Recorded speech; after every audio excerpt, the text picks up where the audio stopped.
राजनीति की तरफ तो आऊंगा ही, क्योंकि राजनीति में देखिए ब्यूरोक्रेसी से लेकर राजनीति में प्रवेश करने तक जो आपके जीवन में बदलाव हुआ सब लोग देखे और सबको उसका अनुसरण करना चाहते हैं। लेकिन राजनीति के स्कूल में आप इतने परिपक्व छात्र हो जाएंगे कि आपको फंसी हुई सीट की जिम्मेदारी दे दी जाएगी। यह भी आपकी बहुत बड़ी उपलब्धि और बड़ी ऊंची छलांग के रूप में माना जाए, क्योंकि हर कोई जान रहा है कि कोरबा लोकसभा क्षेत्र जो है, हालांकि चरणदास महंत ने अभी एक सेल्फ गोल किया है, आपको वहां की जिम्मेदारी मिली है जहां थोड़ी सी ये लग रहा है कि नहीं यहाँ ये सीट कठिन है। तो राजनीति में भी आपके ऊपर बहुत भरोसा किया जा रहा है। अभी अभी आप मंत्री बने हैं, उसके बाद भी इसको कैसे देखते हैं आप, इस जिम्मेदारी को?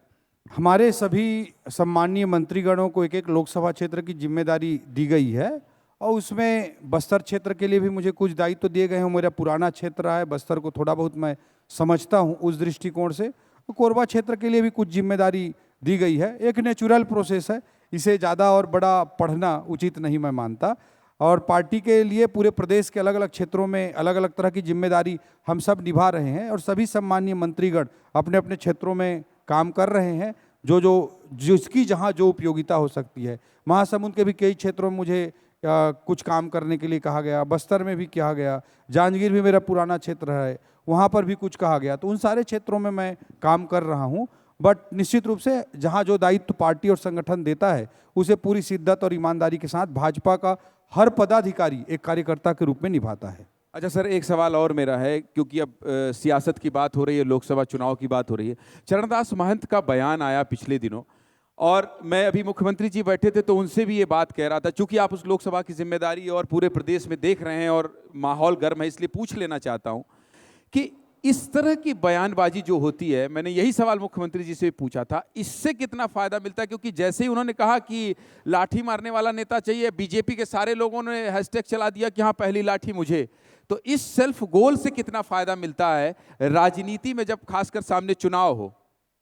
चरणदास महंत जी का मैं बहुत सम्मान करता हूं। वो कांग्रेस की ओर से छत्तीसगढ़ के नेता प्रतिपक्ष हैं, वो बहुत सारे बड़े बड़े पदों में रहे हैं।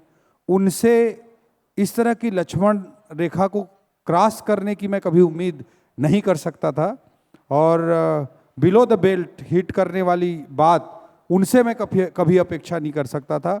बट उन्होंने जो बयान दिया है उसकी मैं कड़ी भर्त्सना करता हूं और राजनीति में किसी भी व्यक्ति को इस स्तर पर जाकर बयान नहीं देना चाहिए।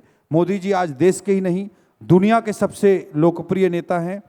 वे भारत को, मोदी जी केवल एक व्यक्ति नहीं है, भारत को विकसित देश बनाने वाली एक सोच है और उस सोच को इस तरह से कहना, कोई व्यक्ति प्रधानमंत्री होता है, इतना सारा काम देश के लिए कर रहा है, तो एक पार्टी का या चंद लोगों का प्रधानमंत्री नहीं होता है।